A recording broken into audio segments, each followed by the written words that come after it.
Radio صدائے حریت جموں و کشمیر آپ سے مخاطب ہے محمد طارق خصوصی اپڈیٹ کے ساتھ۔ آج جبکہ پوری دنیا میں مذہب اور عقائد کی بنیاد پر لوگوں کو نشانہ بنانے اور متاثرین کے ساتھ ہمدردی کا دن منایا جا رہا ہے، مقبوضہ جموں اور کشمیر میں بھارت نہ صرف کشمیری عوام کو اپنی سرکاری دہشت گردی کا مسلسل نشانہ بنا رہا ہے بلکہ کشمیری عوام کی مذہبی آزادی سلب کی جا چکی ہے۔ مقبوضہ جموں اور کشمیر اور بھارت میں لوگوں بالخصوص مسلمانوں کو ان کے مذہبی عقائد کی بنیاد پر تشدد کا نشانہ بنایا جاتا ہے۔ عالمی برادری اس کے تناظر میں بھارت کے خلاف سخت اقدام اور اس سے مقبوضہ جموں اور کشمیر میں کشمیری عوام کی منظم نسل کشی سے روکے۔ مقبوضہ جموں اور کشمیر میں مساجد اور عبادت گاہیں مہینوں بند رکھ کر کشمیری عوام کو بنیادی انسانی اور مذہبی حقوق سے محروم کیا گیا ہے، جس کی مثال جامع مسجد سری نگر سمیت درگاہ حضرت بل اور دوسری مساجد و عبادت گاہوں میں 21 ہفتے تک مسلسل بندش اور نماز جمعہ کی عدم ادائیگی ہے۔ خود بھارت میں سفاق اور دہشت گرد مودی حکومت میں مذہبی اقلیتوں بالخصوص مسلمانوں کو بدترین صورتحال کا سامنا ہے۔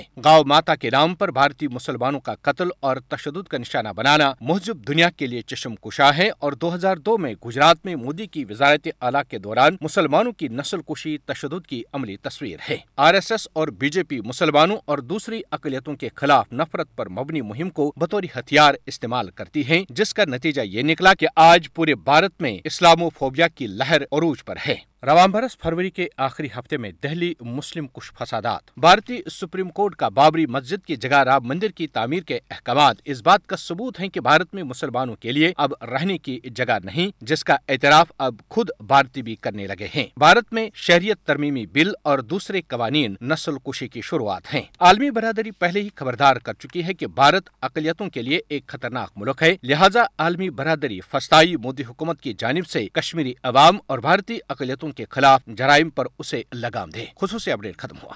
دہشت گردی کے شکار افراد کو یاد اور انہیں خراج عقیدت پیش کرنے کے لیے عالمی دن منایا جاتا ہے۔ اس دن کے موقع پر مذہب اور عقیدے کی بنیاد پر مبنی تشدد کے متاثرین سے اظہار یکجہتی کی جاتی ہے، لیکن دوسری جانب بھارتی قابض فوج غیر قانونی طور پر بھارت کے زیر تسلط جموں کشمیر میں عوام کو ان کے مذہبی طریقوں پر عمل کرنے سے روک رہی ہے۔ ہندوستان نے کشمیری مسلمانوں کی مذہبی آزادی سمیت ہر حق چھین لیا ہے۔ فاشسٹ مودی حکومت ہندوستان میں مذہبی اقلیتوں کو مستقل طور پر نشانہ بنا رہی ہے۔ گائے ذبیحہ کی لپیٹ میں ہندوستانی مسلمانوں کا قتل اور تشدد مہذب دنیا کے لیے ایک سوالیہ نشان ہے۔ گجرات میں مسلمانوں کا قتل، بابری مسجد کی شہادت، دہلی میں مسلم مخالف فسادات اس کی واضح مثالیں ہیں۔ RSS سے متاثر BJP حکومت ہندوستان میں CAA، NPR اور NRC جیسے امتیازی قوانین کے ذریعے مسلمانوں کی نسلی صفائی کے منصوبہ پر عمل پیرا ہے۔ RSS کی حمایت یافتہ نسل پرست مودی حکومت دہشت گردی کو پورے ہندوستان میں مذہبی اقلیتوں کو ڈرانے کی پالیسی کے طور پر استعمال کر رہی ہے۔ عالمی برادری کو ہندوستان اور ہندوستان کے زیر تسلط کشمیر میں مذہبی اقلیتوں کے تحفظ کو یقینی بنانے کے لیے مؤثر اور عملی کردار ادا کرنا ہوگا۔